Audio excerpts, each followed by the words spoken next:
entier, il faut que le monde entier bouge, il faut que la conscience du monde entier fait quelque chose, il faut faire quelque chose parce qu'aujourd'hui on est, les chrétiens comme les yézidis, on se sent aujourd'hui, on est abandonné par déjà l'Irak, par la communauté irakienne, par nos frères et sœurs musulmans en Irak.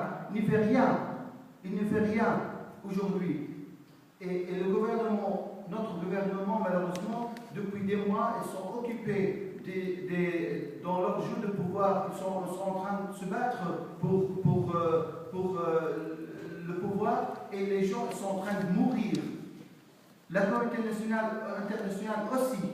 Aujourd'hui, l'Europe est plongée dans ses vacances et il y a des milliers et des milliers de gens qui meurent aujourd'hui, et c'est leur responsabilité, parce qu'aujourd'hui, ce que nous vivons aujourd'hui en Irak, c'est la conséquence de la guerre que le monde occidental a fait pour faire tomber Saddam Hussein, pour amener la démocratie, etc.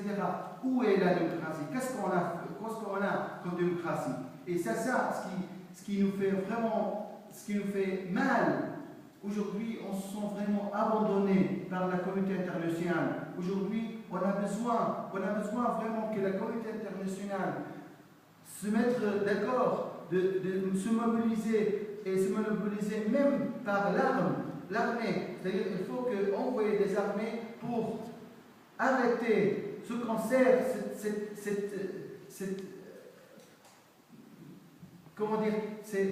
cette catastrophe. Aujourd'hui, l'État islamique, c'est un cancer dans le corps humain, dans le corps de notre planète. Et donc, il faut que la communauté internationale se mobilise pour arrêter ces cancers-là, pour défendre l'homme. Il faut, même les Américains sont venus quand ils ont senti que les Kurdes ont été menacés, les villes kurdes, Erbil a été menacée, donc ils sont mobilisés. Mais qu'est-ce qu'ils font aujourd'hui? Les Américains, ils attaquent seulement, ils protègent seulement Erbil, ils attaquent seulement les banlieues d'Erbil, mais ils n'attaquent pas ni à Mossoul, de base, là où il y a les Daesh, les islamiques, ni dans le village chrétien. Il faut que, si on est sérieux vraiment de faire quelque chose, il faut aller plus loin, il faut aller libérer les villages chrétiens pour dire aux chrétiens, pour les rassurer, pour qu'ils puissent revenir dans leur ville. Bien sûr, aujourd'hui, les gens, les chrétiens, ils ont peur, et les idées, ils ont peur de revenir, même s'il y a... Parce qu'ils savent très bien que s'ils vont revenir, ils vont mourir.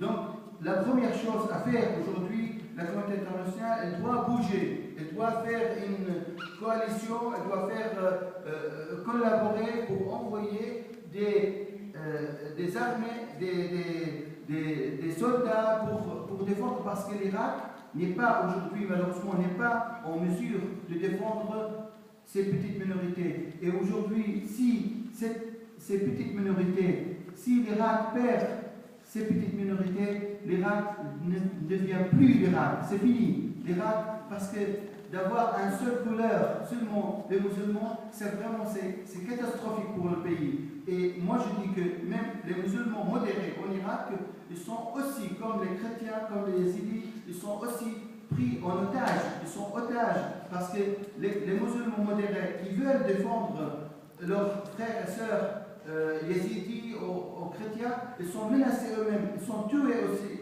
eux-mêmes. Donc c'est pour cela que le monde, il faut qu'il ne joue pas avec double visage, il faut aider le monde entier, il faut qu'il aide l'islam modéré et aider la présence de ces communautés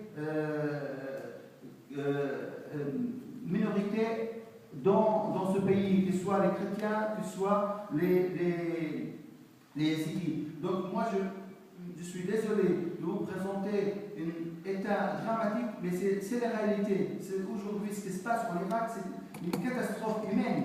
Aujourd'hui, il y a un génocide, un vrai génocide qui se passe vis-à-vis des yézidis et vis-à-vis des chrétiens.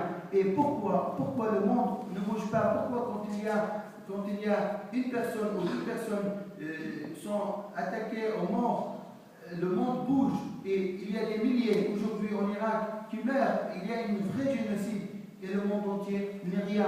On a des difficultés aux Nations Unies de faire des déclarations pour condamner ou je ne sais pas, etc. Tandis que le monde, que les gens dans la rue, ils meurent tous les jours. On a des gens qui meurent, les yézidis dans les montagnes, ils sont coincés là-bas. Les enfants, un des yézidis, il a dit qu'il y a 100 000 yézidis dans la montagne et tous les jours il y a 100 morts, enfants, femmes, personnes âgées, etc. Tous les jours. Et aujourd'hui, ce qu'on fait aussi, même l'aide humanitaire, ça reste vraiment très très peu par rapport aux vrais besoins. Et c'est ça ce que moi je demande que la France aille plus loin, que l'Europe aille plus loin, et ne reste pas dans le domaine seulement de l'aide humanitaire et même de fournir des armes pour les Kurdes, mais il faut que si la France a le rôle de défendre le droit de l'homme, si la France a le rôle de protéger les communautés chrétiennes en Irak, qu'est-ce qu'elle fait aujourd'hui? Moi, je pense que je respecte beaucoup et je remercie beaucoup la France pour tout ce qu'elle fait jusqu'à maintenant. Elle était la première à bouger. C'est vrai, ça il faut le dire. Mais je pense que moi, j'appelle à faire plus d'efforts pour sauver l'homme, pour sauver les chrétiens, sauver ces peuples qui sont sans protection, sans rien, sans nourriture, sans eau. Je ne veux pas prendre de temps. Je laisse aussi la parole à notre frère Anis Hanna, qu'on va appeler en direct, et après je vais essayer de répondre à vos questions. Merci beaucoup.